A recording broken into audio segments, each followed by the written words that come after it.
Your speakers for today are eAdvisor's Brian Michaels, Senior Sales Engineer, and Paige Cromer, National Sales Performance Strategist. And with that, I will pass things off to Paige. Hi, everyone. So what happens when a customer says no?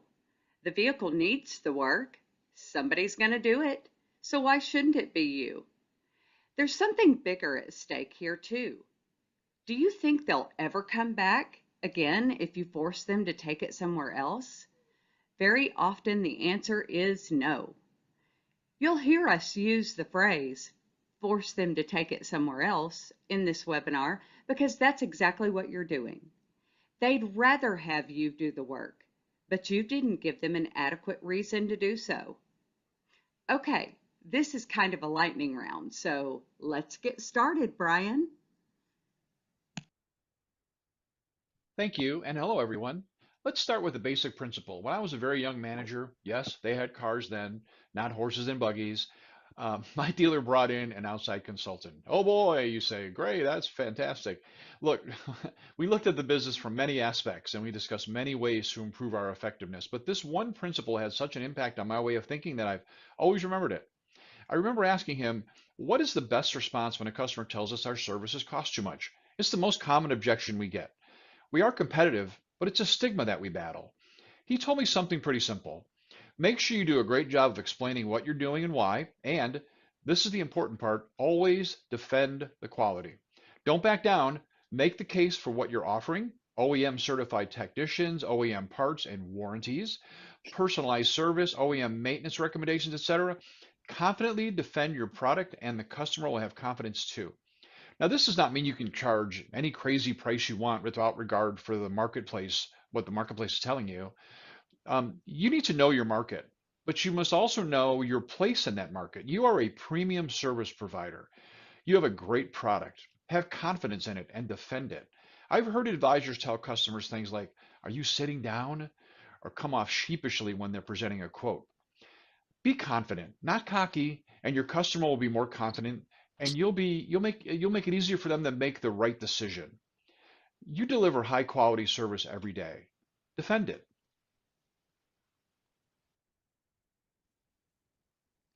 Preventing defection at the tire replacement stage is crucial to your efforts to retain customers into the next car buying cycle. When a customer buys tires at a tire store or other mass retailer, you are very likely to lose them forever, and here's why. When you force your customer to buy tires from someone else, a few things happen. Psychologically, they feel like they're not even a dealership customer anymore. Next, that tire shop is going to do everything they can with rewards, offers, and promotions to make sure they never go back to you again. And next, the customer is so uncomfortable bringing the car back to you with new tires on it from another shop. All of this happens at a crucial time in the life of a vehicle, when the larger maintenance items start coming due, brakes are wearing thin, and they're close to their trade cycle. So don't force your customers to buy tires somewhere else. Present them during service. Monitor the wear and report it to the customer. Merchandise tires in your lane and promote tires online. Tires are an item where you need to be directly in line with the market and keep your grosses thin. There's far more to this sale than the gross profit from it. Always present maintenance. Always do an MPVI. Every customer, every time, same way. There is no excuse. Now that reminds me, you should check out our previous webinars that go more in depth on some of these topics. Now, when you do the MPVI, it's important to be thorough. Tell the customer everything that you see. Some advisors shy away from giving the customer a very expensive quote from an MPVI. They may even decide to make some decisions for the customer. Don't do that. That's the customer's role, not the advisor's. The advisor's role is to be thorough and tell them everything they need to know to make that decision. If you give them a quote of $6,000 to perform repairs and maintenance, and those repairs will make their car reliable and sound, they will weigh that against the alternatives, one of which is to get another car. Don't tell them their car's not worth it. That is their car, not yours. They'll have their reasons to proceed or not. One of which is if they buy a $6,000 car, how many repairs will that car need? If they fix their car, they know what they have. But what you must not do is sell them repairs knowing that the vehicle has other major issues that you don't mention. That is 100% wrong. For example, the transmission is bad, but the frame is rotted out, and you quote the transmission without letting them know about the frame. Or you know the engine has an issue, but they came in for a slipping transmission, so you sell them a new transmission without a full report from the MPVI on the engine. Finally, from the dealer's perspective, the dealer will make about 50% gross profit on the parts and labor sold in service. Compare that to what they'll make on a car sale. It's not even close. Be thorough, report everything, and finally, be ready to prioritize things for your customer. They will likely look to you for help on this. You'll sell more work, you'll sell more cars, and you'll be doing right by your customer.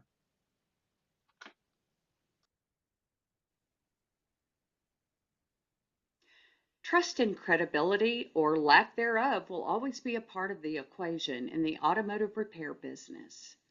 When you buy a piece of merchandise, it's tangible. You can see it, touch it, use it. It does something for you. It helps you, or it brings you joy and fun, or perhaps it's a work of art. When you buy most services, someone paints your house, for example, or does landscaping work, or even fixes your broken cell phone screen. It's very evident. You know what you bought. But when a customer purchases preventative maintenance or a repair of something discovered during an MPVI, the customer can't touch it, see it, or even notice any difference in most cases. This can create serious doubt in your customers' minds, especially when they get home and discuss it with family and friends. This is why it's important to sell the green. Present a maintenance report even when no recommendations are due. Perform an MPVI and report the findings to the customer even when everything is great. When you do this, you're building trust, credibility, and familiarity with the process. When you let them know about minor things when the vehicle is newer, you're conditioning them for more costly services the car will need when it gets older. This is not trickery or just sales technique. Most service advisors are uncomfortable selling service to their customers, but it is 100% their responsibility to do it as their OEM service provider. Failing to build trust with a customer over time harms the dealership. Perhaps more importantly, this harms the customer by failing to set the conditions and build the trust that will allow them to make good decisions in taking care of their car. Okay, this is my favorite tip for you, and I saved it for last. Your advisor calls their customer with a large to fairly large quote. The customer declines. Now what? Does the advisor simply say, okay, and lose the customer? Not just the sale, but the customer. Next time, do this. Ask the customer, would it be okay with you if I check with my manager to make sure this is the very best way to make these repairs and get back to you in about 15 to 20 minutes? Now notice we're not talking about a discount. The customer's no was not thought out. It was a reaction. It was fear talking. When you ask to call them back in 15 to 20 minutes, you cause them to pause. During that 15 or 20 minutes, instead of Googling and calling different shops, they'll start to consider the experience they're about to endure in searching for another qualified shop that they can trust. They have to build new relationships, take another day off work, make more arrangements, etc. When you call them back, they are more likely to be more rational. You explain, I reviewed this with the boss, and this is really the best way to perform these services. If you would like to go ahead with the repairs, we can give you a loaner car to use at no charge, and we'll have your vehicle ready tomorrow. Does that help? And of course, sometimes it may take another 10%, up to you. That in that 15 or 20 minutes, they calm down. They think more rationally. And then you gave them more reasons to let you do the repairs, and you asked for the sale again. All they have to do now is say yes, and all of that other stuff that's been racing through their mind goes away. Employ that strategy, and you have a great chance of winning that sale. And more importantly, not losing that customer. This is where I usually come in to tell you how eAdvisor can help you with the things we discussed in the webinar. It's where I tie it all together. I'm not really going to do that this week, except to say that eAdvisor's consistently correct check-in process helps with all these things, and that our team here at eAdvisor works for you, your dealer team, on things that help you. We don't work for the OEMs or DMS companies. Our interest is in the effectiveness, efficiency, and profitability for you. We work for you. We help our dealers with practical things that directly impact efficiency, accuracy, revenue, net profit, and customer retention. Every step needs to have a purpose, and we look at everything an advisor is asked to do, and we work to make it easier for them to do it better while keeping your brand promise to your customer. If you're already using eAdvisor, we really appreciate you. Please be sure to tell the dealership community about us, and if you're not yet an eAdvisor client, contact us today and learn more and schedule a demo. You will be so glad that you did.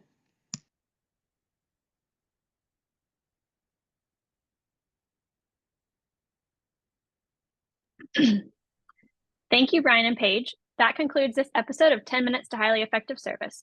We've had some great questions come in, and we have some time to answer those live. So question number 1, did you say we should offer a discount when we call back in 15 minutes or not? Let me take this one, Paige. Here's what I would say, that the discount is not what's important about the 15-minute rule. Okay, the important thing is everything else that I mentioned. By waiting that 15 minutes, you want the customer to calm down, become a little more rational, and start to think about all the crap they're going to have to go through to get this car over to somebody else, and so on and so forth, right?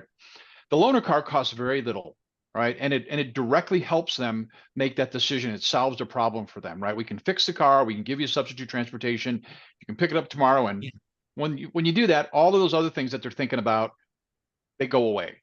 So yeah, it might take 5 or 10 percent if you need to, but I wouldn't offer that. It's not the important thing unless there's still resistance and they give you some sort of indication that a little discount will get them over the edge and get the job done. Thank you, Brian. Question number 2. I agree with you that most advisors are not comfortable selling anything that the customer didn't originally come in for. How should I overcome this? Do I need different advisors? Oh, I love this one. Okay, so maybe new advisors, but probably not. And I know that it's really easy to say that both parties should kind of get over it. That's advisors and the customers. But let me tell you a quick story. Visiting one of our current customers, standing behind the desk with the advisors, a customer actually came in with the eAdvisor menu. And he was so excited that there was only one item on the day's maintenance that he needed to get done extra above the oil change. And he high-fived the advisor and he said, "This is awesome. Y'all aren't trying to like sell me a bunch of stuff." And that gave the advisor an opportunity to kind of put his walls down. And he said, "Now let's take a look at the next big mileage interval, because you do have a few things." So there was empowerment on the part of the advisor to then go ahead and feel comfortable to show the next interval where it did have a few things on there that he was going to have to purchase. And it empowered the customer to feel like he could come in with some knowledge and say, "I know this is what I've got to get done." So don't write your advisors off just yet. Help us, let us help them learn how to effectively present and give that customer the power to come in knowledgeable. Yeah, let me add on a little bit to that too. So I always impress upon advisors that, look, it's your responsibility. So we always ask the advisors when we're training on eAdvisor, look, do you think it's better to not tell the customer anything about what their car needs to have done to it, or do you want to give them the opportunity to maintain it properly? I mean, it's their responsibility to do that.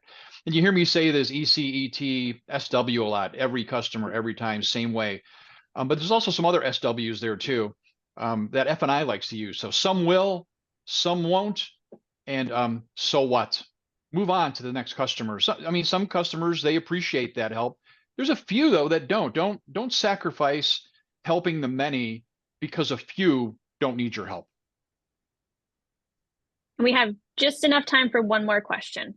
I feel like we run a greater risk of losing a customer when we present a large amount of items from the MPVI. What are your thoughts on that? I'll take this one, Paige. It depends, right? So if you're given them an honest, true appraisal of what the vehicle needs and you explain why, as I mentioned, and your prices are in line for your market, again, not the lowest, but I wouldn't have any fear with that. Also, it's really important that you help them with prioritizing things, right? So you say, okay, the transmission needs to be replaced. We know that. We need to get that done first. That's priority number one. But also when we looked at your car, we see that your brakes are worn out. They're not worn out, but they're worn. So those need to be addressed, but maybe not right now, but we could always do them later. And then you have maintenance. So you probably have those three different tiers, what needs to be done right now, and then what we saw in the MPVI for preventative, and then you also have factory maintenance recommendations like that. So I think if you, and by the way, we're going to do a webinar is on the schedule for that very process right there, because it's important, right? So yeah, I wouldn't have any worry about doing that. If you, again, prioritizing everything is probably the most important part of that question. Great question. Thanks, Brian.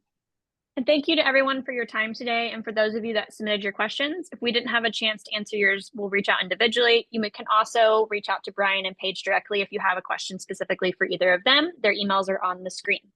We will also be sending out a copy of the recording early next week. And as a reminder, a survey will pop up once this webinar ends, and we would greatly appreciate your responses. Lastly, please mark your calendars for Tuesday, July 16th at 11 a.m. for episode 8. More details and a pre-registration link will be included in the email immediately following this webinar. Thank you, everyone, and have a good day. Thank you. Bye.